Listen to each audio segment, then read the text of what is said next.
This is the place they say people come from far, far, far away to find their dreams, chasing down these meteors and comets called dreams in the sky of life. Yo, what's Gucci, everybody? It's your boy ssjk-dots, the first black super saiyan to arrive on this planet, when I'm back here with another video. Your boy K-Dot has the Batman review right here for you guys. I walked out of the Batman. Well, last night I walked out of the Batman. I went to the fan event. At the fan event, I got this, a Batman Long Halloween special edition one comic. This is the cover. If you guys want to get a good look at that. Paul Dano Riddler, Batman, Penguin, blah blah blah. Selena Kyle Catwoman looking sexy. Wow. Catwoman looking good. But look, I just got out of the Batman last night, and this movie was a fire. Now, I see a lot of people on Twitter comparing this movie to The Dark Knight. Let's not do that yet. I would say this. If you're going to compare this movie, since it's the beginning of a trilogy, right? Because we're going to get a trilogy. There's a second movie already, greenlit. Compared to Batman Begins, I say this movie's damn near on par with Batman Begins. Like, they're about even. And Batman Begins is really fucking good. It's like, it's a little bit under Dark Knight, but Batman Begins is a great comic book movie. The difference is with Batman Begins and this movie is that this movie is more detective based. Like, Batman is straight up detective in this movie. He is doing a lot of detective work. So if you guys want to see a Batman doing detective work, this is the movie that he will be doing detective work. And in this film, that's different compared to other Batman films, you get Batman for 98% of the film. Batman in the suit. You get Batman in the suit a lot. And I'll say that much. I'll say this much. That's a great thing. I liked. So this thing, I read the prequel novel, so I understand why this version of Bruce Wayne is the way he is. The version I would have preferred was more the one who goes out in public. He's active in the community, working with Wayne Enterprise and all that stuff, and like putting on the ladies' boy act and all that shit. If you read the prequel novel, you'll understand why I may not like it, but I can understand why this version is the way he is, because he's not in a position of power that you would think he is. I'll be honest, Bruce Wayne's kind of just living off daddy's money. That's what I'm gonna say. That's what I'm gonna say. But that's not to take away from what he does in this movie as Batman. Just to say, first things first, I love the relationship between the cops and Batman in this movie. It ain't perfect. It ain't fully formed and complete. Is Batman working to gain that trust? He gets a bunch of looks. People call him freak, psycho, all that shit. They think he's just a freak walking around in that suit. And Jim Gordon is the only person keeping the police from cuffing this man, because he's a vigilante. I love that this movie, and real quick, people are gonna say, "Oh, this movie's too grounded." I don't want to hear that shit. Matt Reeves said the world around him is grounded, but this Batman is still, there's a bunch of fantasy elements in here. This motherfucker literally, like, glides and shit. Like, glides. Oh, he hit something. He should be fucking dead. But he ain't. So be ready for that. This shit is... Batman himself is still a fantasy. In the way he fights, so fantasy. Like, it's... You can kind of compare it to the way the Ben Affleck's Batman is portrayed with his action sequences. Like, he jumped over that crate and pulled it. And no regular person can do some shit like that. Like, take a fucking line launcher and pull a crate like that and not throw their fucking arm out, which he should have. Like, it's a bunch of fantasy with his action, how he is in the world. He's still a fantasy character. While the world around him may be grounded, he within it is still much of a fantasy. So, I don't want to hear people talking about, this movie too realistic. It ain't. Stop it. The motherfucker is like bulletproof, taking assault rifles and at point blank, and not getting his armor really penetrated like that. If that was regular armor like in the real world, oh, you'd fucking be dead. But in this world, Batman got some high-tech shit. This Batman's very high-tech for a year 2 Batman, I'll say that much. Like, I'm not going to reveal his other gadgets he got, but he got some interesting gadgets. He got something very interesting. So let's get down to characters. Oswald Cobblepot. Colin Farrell, great. Loved in the movie. He had this mob boss, mafia man swag to him, and I loved it. And he was funny as shit too. Colin Farrell as Penguin was killing it. He was totally unrecognizable. He was a totally different person. Colin Farrell Penguin was on point and he was solid. I know he gained a little bit of weight, but I feel like they probably gave him a little fat suit and stuff and said, here, we're gonna make you a little extra fat. But Colin Farrell, shouts to you, bro. You sold it as a Penguin. I am ready for that Penguin show. I just want to see what this motherfucker got, because Oswald Cobblepot is getting pushed to be that, Oswald Cobblepot we all gonna know and love. He is the Penguin, but he's on that journey to be the full-on Penguin. Expect that journey. Paul Dano Riddler. Now, I saw a lot of people on Twitter saying, oh my gosh, he's just as good as Heath Ledger Joker. I wouldn't say that. No. I just say, if I were to compare this movie, I'd compare it to the first movie in another trilogy, Batman Begins, which is a very great movie to compare this to. It's not a bad bet. It's a great Batman movie to compare to this awesome Batman movie to. And he's a better villain than Ra's al Ghul. I'll say that much. Like, as far as keeping Batman on his 10 toes, alert 24/7, like keeping him alert, worried, like staying one step ahead, like all the time. The reason I'll compare to Heath Ledger Joker was this Heath Ledger Joker, and I'm not trying to spoil it, but he did the same to Batman, but his performance, his acting, his character, mind you, are two different characters. I mean, Riddler's doing riddles and Joker is just trying to cause chaos. But, you can say the same for Riddler. But Joker does something in The Dark Knight that the Riddler doesn't do. You guys will see what I'm talking about when you get into the movie. What I'm saying is Joker's on a totally different level. I mean, Paul Dano Riddler, if he was written in sort of the same route the Joker was in The Dark Knight, and he did what the Joker did in The Dark Knight for this movie, then okay, cool. But no, he didn't. He's did a great job at keeping Batman on his toes, all his 10 toes, being alert. Had that nigga shook and worried at times. I ain't gonna lie, he had him worried and shook. He had him shook. Alfred, Andy Serkis Alfred, he was okay. I mean, the best Alfred to me right now is Michael Caine's Alfred from the Nolan trilogy. He wasn't bad. He was just okay. Like they didn't really do a lot of interactions between Bruce Wayne and Alfred in this.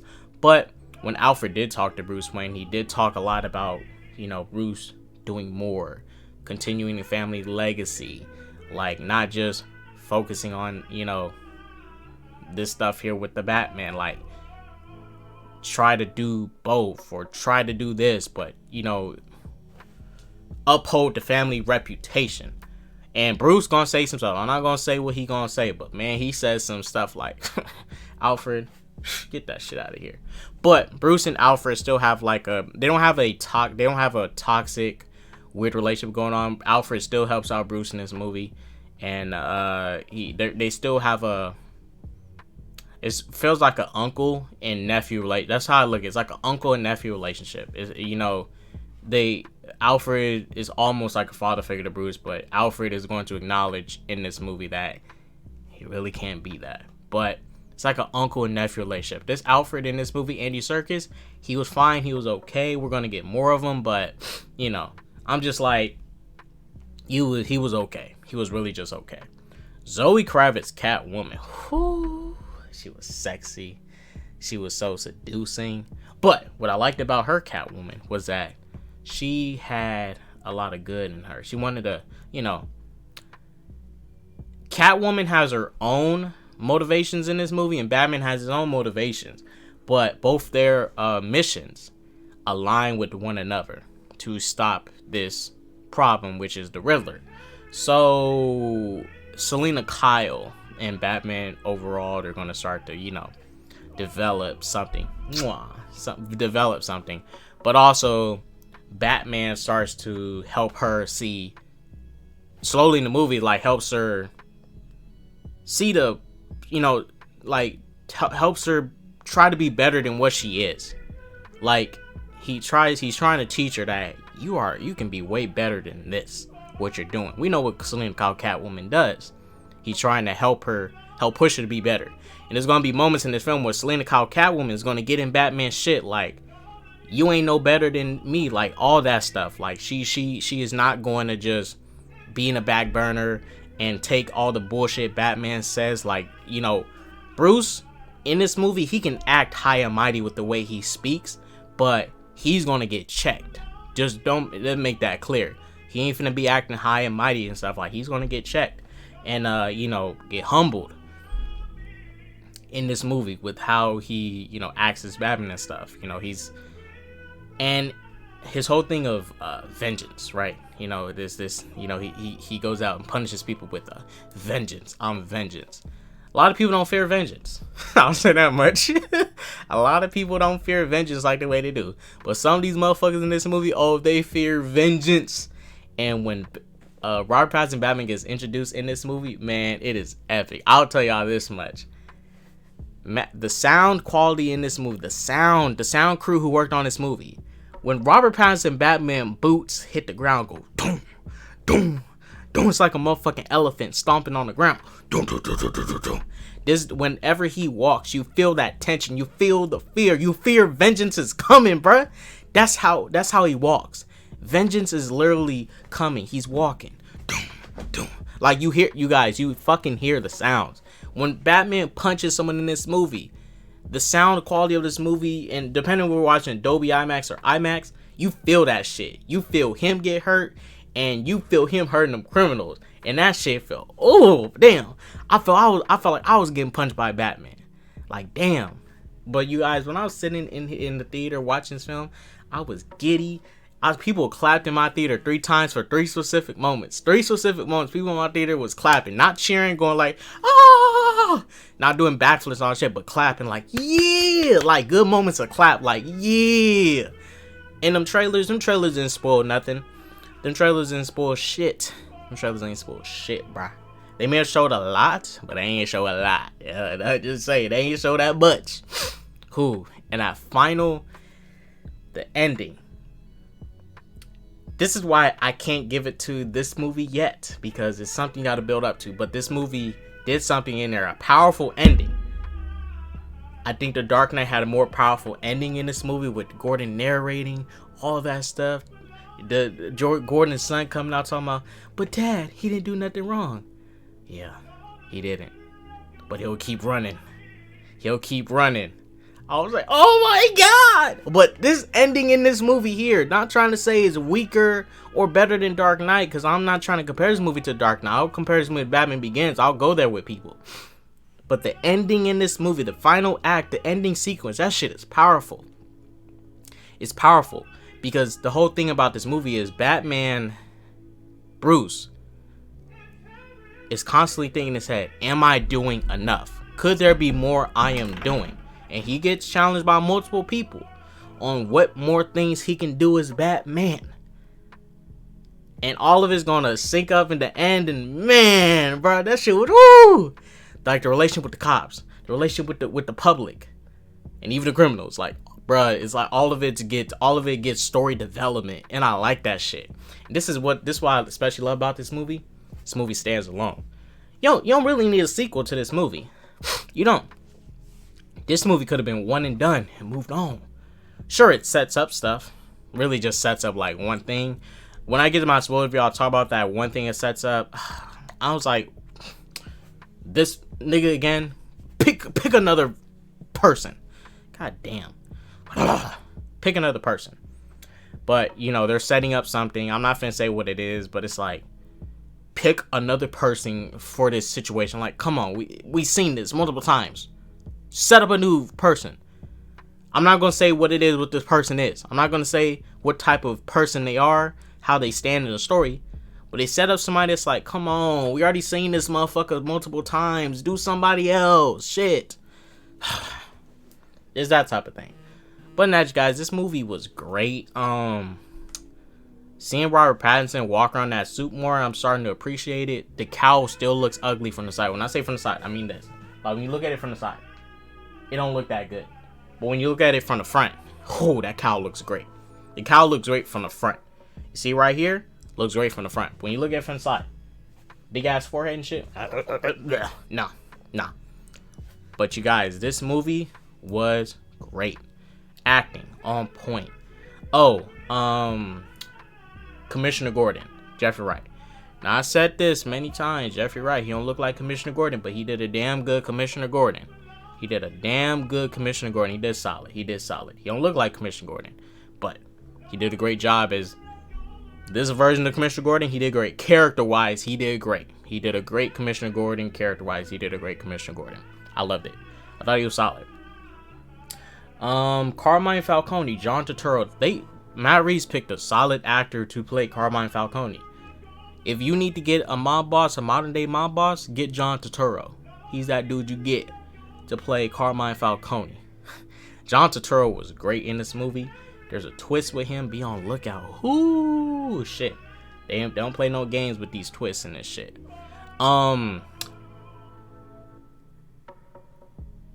If I had to get to any issues, like Robert Pattinson's Bruce Wayne, to me, like, I wished he was the ladies' man, walk around confident and chic, ladies' man, that thing. But he's a very much different Bruce Wayne. I would say he's a recluse, very much recluse, even to the public eye. So don't expect too much of that, ladies' man shit. Don't expect too much. That's all I'm gonna say.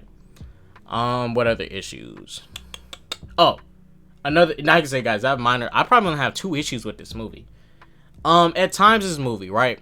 And I was getting some Zack Snyder Justice League epilogue like PTSD. So the Zack Snyder Justice League epilogue, right? Zack Snyder was trying out that, what they call it, dream filter. It was an Army of the Dead, that dream filter shit. I'm not sure if Matt Reeves was saying filter, but he was the way. The cinematography in the movie, for the most part, is great. Like, when it's focused on certain characters, is great. But for the backgrounds and stuff of, like, around our characters, like, let's say Batman and Gordon is talking. You can see the camera is so focused on them. But everything around them, like, it was looking blurry. Like, I know it was intentional, but I was not a huge fan of it. I know he was trying to focus on the characters talking and stuff, our lead characters in the scene, and kind of cover up to everyone else, but show that there's stuff going on. But there was some blurry, like, fuzzy, angles and shit. I really was not a huge fan of it. I don't like that shit. I like for everything to be clear. Like, this was a $200 million budget. This movie looks great for $200 million. Don't not get me wrong. This movie looks great for $200 million. But at times in the movie, there was that blurry cam shit. And it was at times where you didn't need a blurry cam. Like, when characters are just stationary and talking, the blurry cam shit came up. But if it's for, like, a scene where you need to purposely blur out something which gives, like, a little bit of suspense for the situation, then yeah. But it was happening a little too much. But that's really my only issues with the movie. I mean, I don't got that many. I just didn't like this version of Bruce Wayne all that much, but he's barely in the movie, like, as Bruce Wayne. Batman and Bruce Wayne are 2 separate people. They're the same person, but 2 separate individuals. Bruce Wayne believes Batman is the Batman. That's his true identity. That's who he really would like to be. And Bruce Wayne is just his secret identity, honestly. So, Batman is his raw identity. Bruce Wayne is his secret identity. But you guys, this movie was solid. It was phenomenal. I want you guys to go check this out. Make sure you guys, go watch this with friends, family. Take the kids to this shit. It's PG-13. Oh, and there's people saying, this movie could have been rated R. Shut the fuck up. This movie didn't need to be no fucking rated R. It's Batman. This character is for everybody. Just because his stories are taken more serious doesn't mean the film needs to be rated R. You can have serious PG-13 stories. The Nolan trilogy, for fuck's sake, was PG-13. And it was successful. The Batman character does not need to be rated R. That's a character that has been around for generations. For everybody. Parents. Grandmas. Aunties. Kids. Everybody. Your fucking dog. If your dog can read. Batman is he's very much a family. He's just the more serious family character. But what separates him from other brutal, savage characters is his fucking moral, his rules, that no kill rule. He will go out there and he'll smack a criminal in the face, break a leg, but he won't kill you, cause he won't go that far and put himself in that position, because he knows he'll never come out of that if he does it. The Batman movie did not need to be rated R. I don't know why people run around with that stupid narrative. The Batman movie needs to be rated R. That's stupid. No. Stop that shit. I mean, look, the film like the Joker had to be rated R because it's the fucking Joker. This motherfucker literally kills people. I mean, killed a couple people in the movie.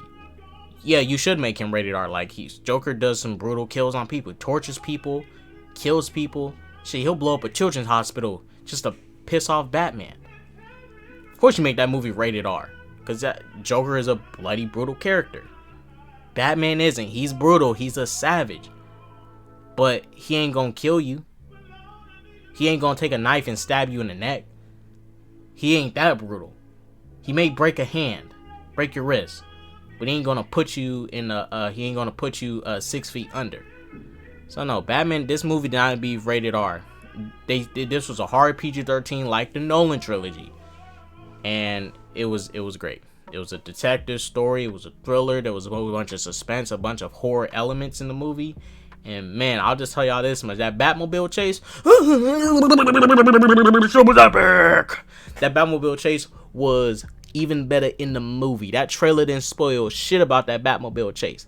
When Batman turned on that motherfucking ignition, that's when the parts of my people clapped in theater. When Batman hopped up in that shit, everybody was clapping like, oh! I ain't lying. People in my theater was clapping. I wish I had footage and evidence, but you can just have to believe me. You know, my sources is trust me, bro. That's my sources. Trust me, bro. Those are my sources. So trust me. People was clapping out theater when Batman hopped up in that motherfucking Batmobile. That nigga shit, bro. He turned that shit on. Vroom, vroom, vroom, vroom. I was like, damn. Bro, that shit was tight. That shit was tight. It was so tight. It was tight. It was tight, you guys. I was like a motherfucking kid yet again. Man, that movie felt good. This movie felt good in all the right places. I'm gonna go watch it again this Friday. When I do my spoiler review, I'll be refreshed and I can just spoil away with this shit, because I want to spoil this motherfucker. When I next time do the review, I'm gonna try and get a group of people to spoil it with.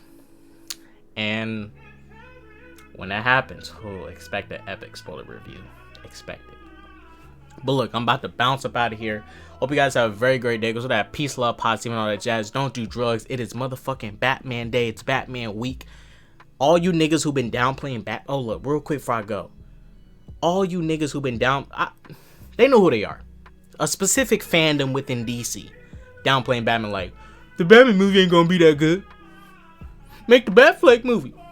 Blah, blah, blah. It ain't gonna be that good. Twilight Boy? Nah, it ain't gonna be that good. Man, shut up. Shut the freak up. This Batman movie gonna shut all them motherfuckers up. This shit was fire. This shit was Batman right here, my nigga. This shit was Batman. This is Batman. A Batman who doesn't kill. Thank you. Robert Pattinson is Batman. Whether you like or not, he's Batman. I don't care what you say, he's Batman. A Batman that doesn't kill. That's Batman. It's Robert Pattinson. Just saying. Alright, I'm about to go ahead up out of here. It's your boy K-Dot, First Black Super Saiyan, wherever I was from. So that peace, love, positive, and all that jazz. Don't do drugs. And deuces.